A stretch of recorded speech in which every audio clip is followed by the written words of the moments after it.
मैं पंडित सुधीर राज, मैं गुलाम पंडित मुक्ति धाम चलाता हूँ। आज आपको एक कहानी सुना रहा हूँ, बाबा की कहानी, संत की कहानी। वो संतों के भी संत हैं, बहुत बड़े संत हैं। मैं अभी आपको नाम नहीं बता रहा, लेकिन आने वाले टाइम में उनका नाम बताऊंगा मैं आपको। जब वो 18 साल के थे तो अपनी माँ से कहने लगे कि माँ, मैं पढ़ाई करने के लिए दूसरे शहर में जाना चाहता हूँ। उसकी माँ ने, उनकी जो माँ थी, उन्होंने उन्हें, पुराने टाइम का किस्सा है, बादशाह के बेटे थे ये, तो 40,000 रुपया दी और उन्होंने कहा कि मैं जानती हूँ बेटा, ये बुढ़ापे में तू मेरी सेवा करने के लिए पैदा नहीं हुआ, तो इस समाज की सेवा करने के लिए पैदा हुआ है। ये मेरी तेरी आखिरी मुलाकात है, तू जा। और उन्होंने वो 40,000 रुपया उन्हें दे दी। वो उस शहर में जहाँ वो शिक्षा लेने गए थे वहां चले गए।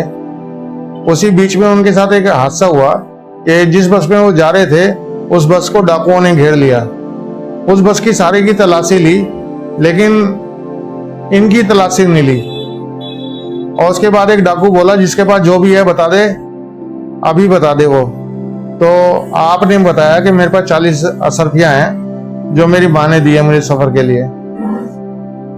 उनका जो पड़ोस में बैठा हुआ आदमी था वो कहता है कि आप मूर्ख हैं जो बता रहे हैं। कहता है मैंने ना उस रब से, उस परमात्मा से यही सीखा कि हमेशा सच बोलना चाहिए, सिचुएशन कैसी भी हो।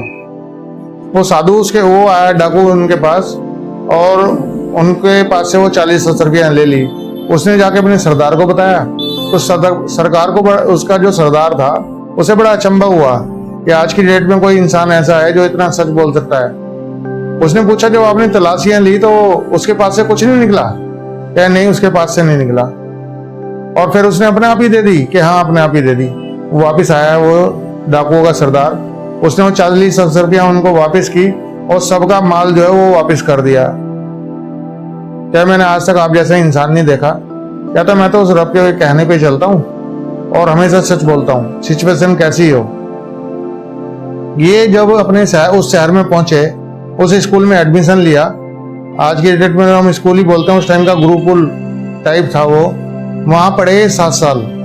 7 साल पढ़ने के बाद उसके पास के जंगल में चले गए और उस मालिक में इतना लीन हो गए, उस परमात्मा में इतना लीन हो गए कि 25 साल तक वो उस जंगल से बाहर ही नहीं आए। मालिक का नाम लेते रहे। खाने पीने के लिए पेड़ पौधे की जो पत्तियां वगैरह थी वो खा के जिंदा रहते थे। कहीं नदी वगैरह में कोई पानी मिल जाता था, पानी पी लेते थे। 25 साल में उनकी हालत ऐसी हो गई कि उन पे खड़ा भी सही से नहीं हुआ जा रहा। उनकी उम्र हो गई थी उस टाइम 18 साल के थे। 7 साल तक उन्होंने पढ़ाई की, 25 साल, और 25 साल तक वो मालिक का नाम लेते रहे जंगलों में। 50 साल की उम्र में जब वो जंगल से बाहर आए तो उनकी हालत बड़ी खराब हो गई।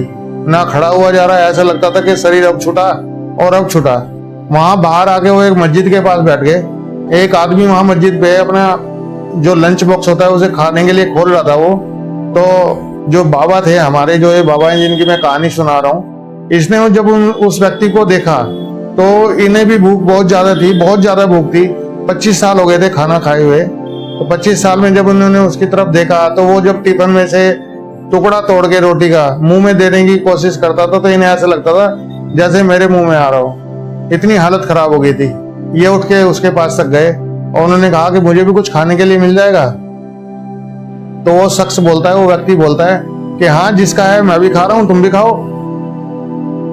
और कह के उनके हाथ में एक रोटी दे दी। उन्होंने रोटी अपने हाथ में ली तो उन्होंने कहा, पहले ये बताओ ये है किसका? कह रहे मुझे नहीं पता, लेकिन ये जिसका भी है मेरा नहीं है, तुम भी खाओ और मैं भी खा रहा हूँ। कह नहीं, आपको पहले बताना पड़ेगा है किसका।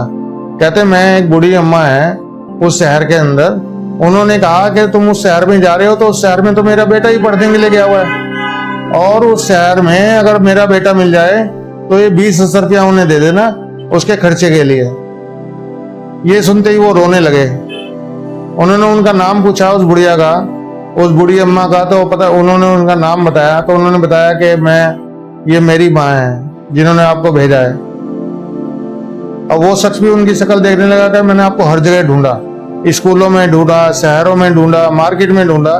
मेरे पास अपना जो पैसा था वो सारा खत्म हो गया। अब जो ये पैसा है मैं तुम्हारे पैसे में से ही खाना लेके आया था, उनमें से ही मैंने कहा कि मेरा नहीं है, जिसका है मैं भी खा रहा हूँ और तुम भी खाओ। उन्होंने वो सारे पैसे जो बचे हुए थे वो ले लिए। 20,000 रुपये में से कुछ पैसे 80 रुपया खर्च हो गई और जितनी 80 रुपया थी वो ले ली और मार्केट में गए। वहां बहुत सारा खाने का सामान जितना भी आ सकता था उनका खरीदा और लोगों में बांटना शुरू कर दिया। लोग कहते थे ये देखो, अभी थोड़ी देर पहले इसे भूखा मर रहा था, ये अब खाना बांट रहा है, इसे ये नहीं पता इसका कल क्या होगा।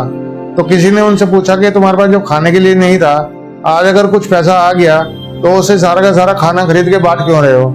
यार आज तक अगर मैं जिंदा हूं तो उस मालिक की वजह से हूं और कल मुझे खाना मिलेगा नहीं मिलेगा ये भी वही तय करेगा, इसे मैं नहीं तय करता।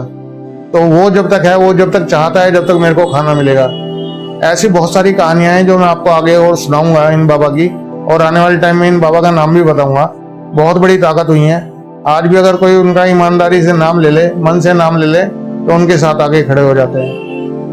ये कहानियां सुनने के लिए आपको कंटिन्यू मेरा YouTube चैनल गुलाम पंडित मुक्तिधाम देखना होगा। और अगर किसी को कोई प्रॉब्लम है रूहानी तो मेरे को कांटेक्ट कर सकता है। मेरा नंबर है 9911094888। धन्यवाद, शुक्रिया।